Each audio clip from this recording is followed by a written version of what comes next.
They say the world sleeps at 3 a.m., but that's when I woke up. And every night since then, something wakes up with me. My name is Elias Crane, and I should start by saying, I don't believe in ghosts. Or at least, I didn't. It all started on a cold Tuesday in late October, when the nights felt heavier than usual.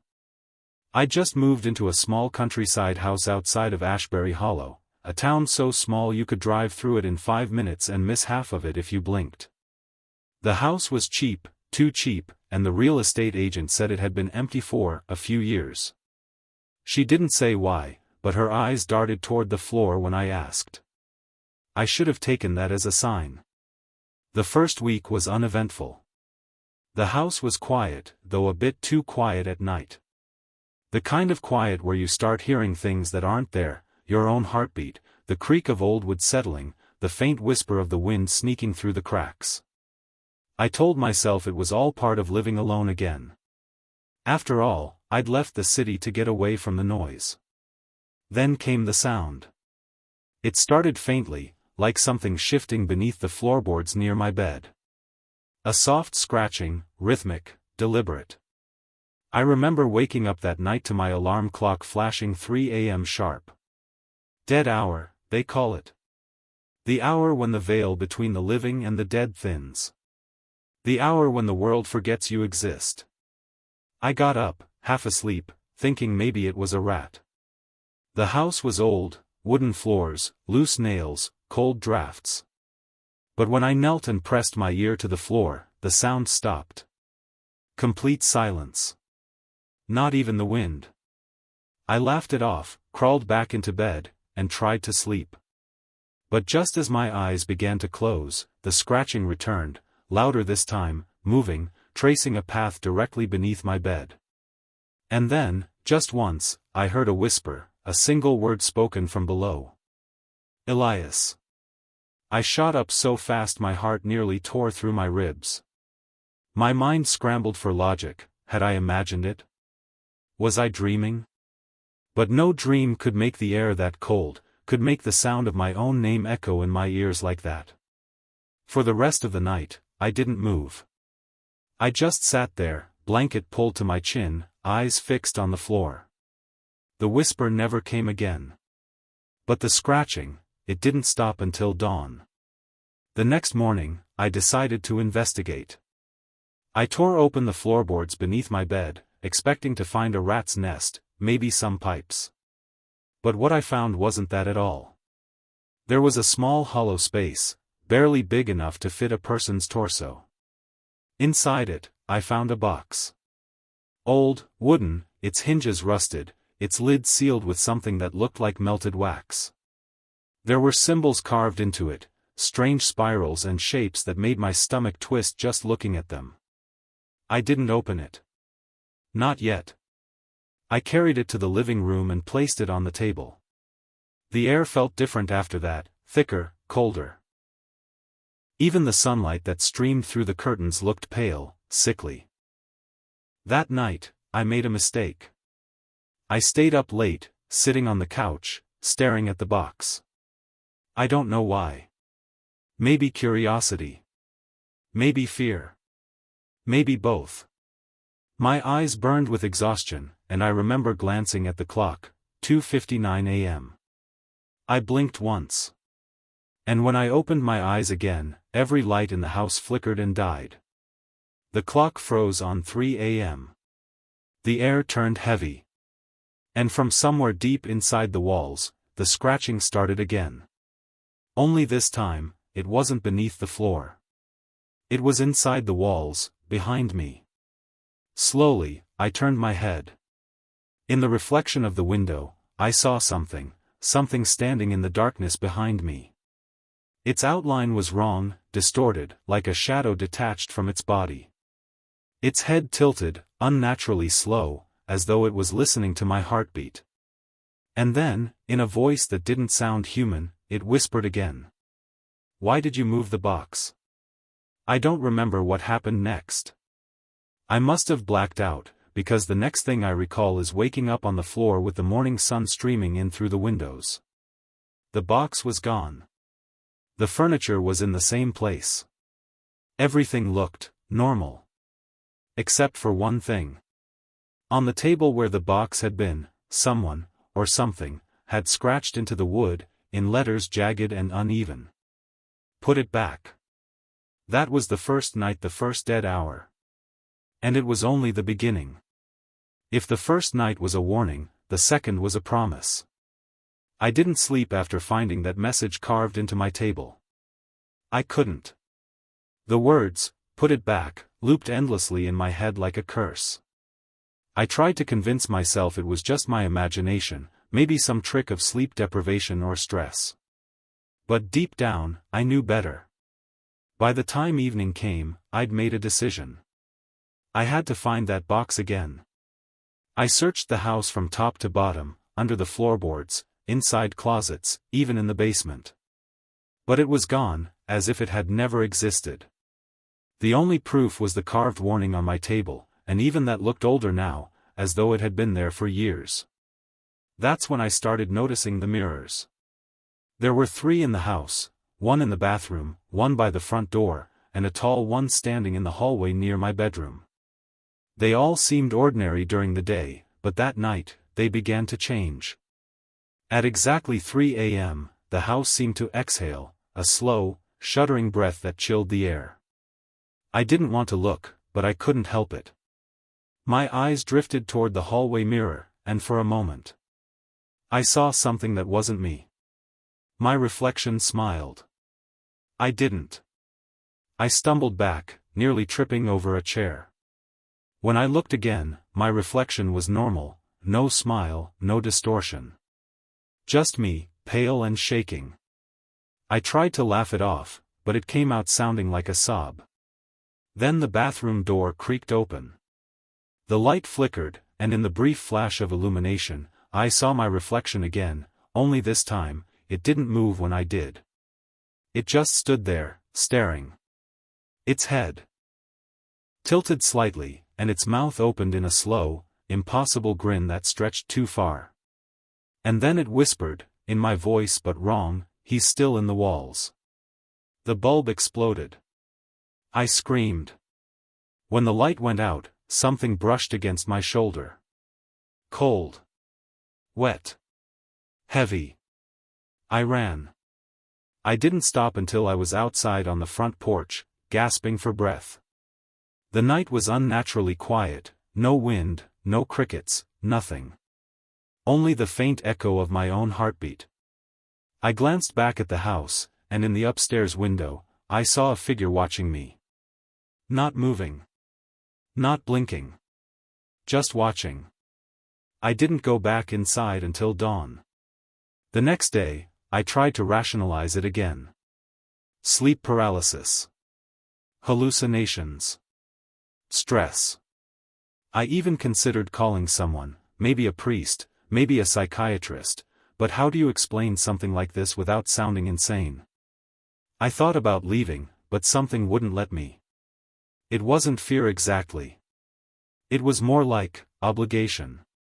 The kind of pull that keeps you staring into the dark even when you know something's staring back. That night, I covered every mirror in the house with bed sheets. I told myself it was just temporary, that it would help me sleep. It didn't. At 3 a.m., the scratching returned, soft at first, then louder, closer. But this time, it wasn't coming from beneath the floor or inside the walls. It was coming from behind the covered mirrors. One by one, they began to tremble. The fabric fluttered as if something was pressing against it from the other side. My hands shook as I grabbed the nearest chair and backed away. And then, from the hallway mirror, a voice seeped through the cloth, a whispering chorus, overlapping, distorted. Words that twisted in and out of human language. Only one phrase was clear: "He's waiting for you downstairs." The air grew colder. The lights dimmed to a faint orange glow. My legs moved on their own. Step by step, I descended into the basement. The smell hit me first, damp, metallic, and faintly sweet, like old blood and rusted pipes. I switched on the light, but it flickered uselessly. In the corner of the basement, something was there. The box. It sat exactly where I'd found it the first time, only now the wax seal was broken. The carving seemed deeper, the symbols almost pulsing. I wanted to run, but curiosity, or maybe madness, kept me rooted in place. The lid creaked open. Inside was a small, cracked mirror. Its surface was black, swallowing the dim light around it. And when I leaned closer, I didn't see my reflection. I saw him. The figure from the walls. He smiled with my mouth. His eyes were hollow, bottomless. And then his hand reached out, from the reflection. I don't remember what happened after that. When I woke, I was lying in bed again, the basement door closed. My hands were covered in dust, and there was something cold beneath my pillow. I reached for it. The mirror. That was the second night. The second dead hour. And I was no longer alone in the house.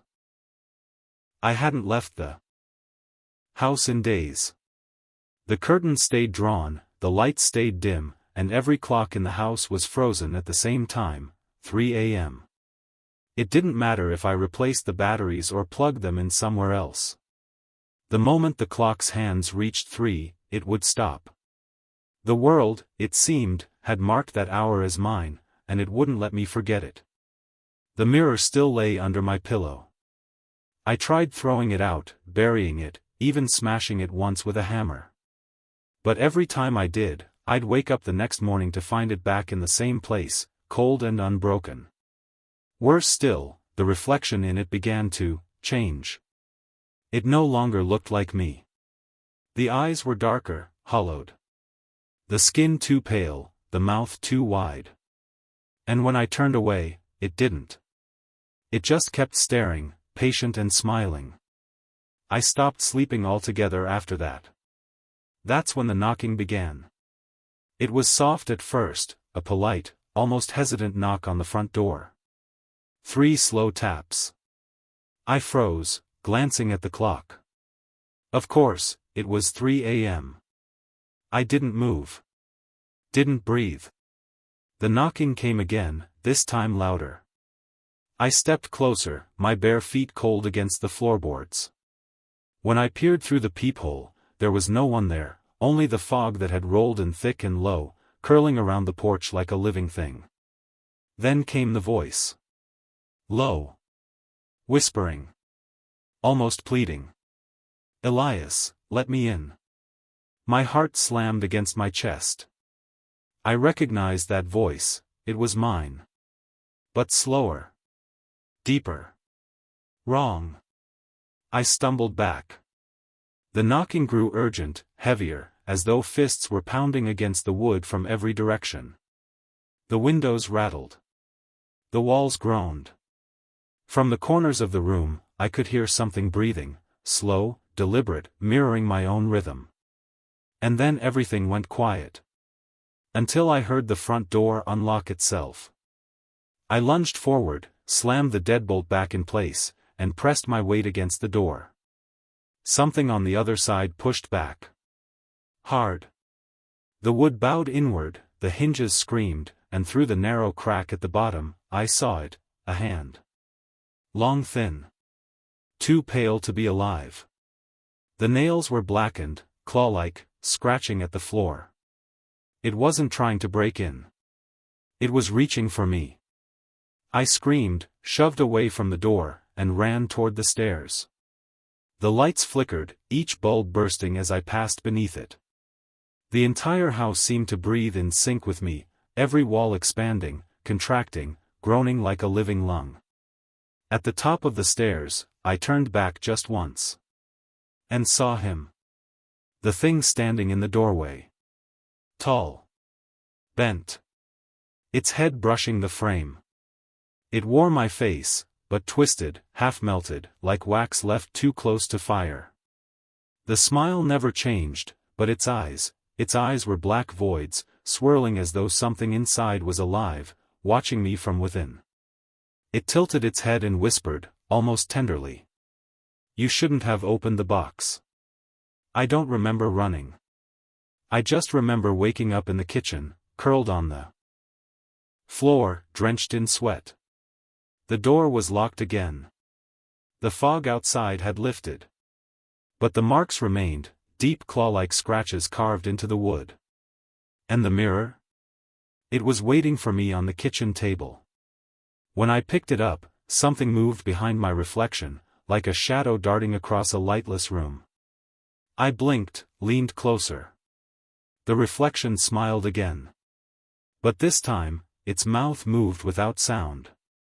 So I listened. And I heard the whisper, not from the glass, but from inside my own head. He's in.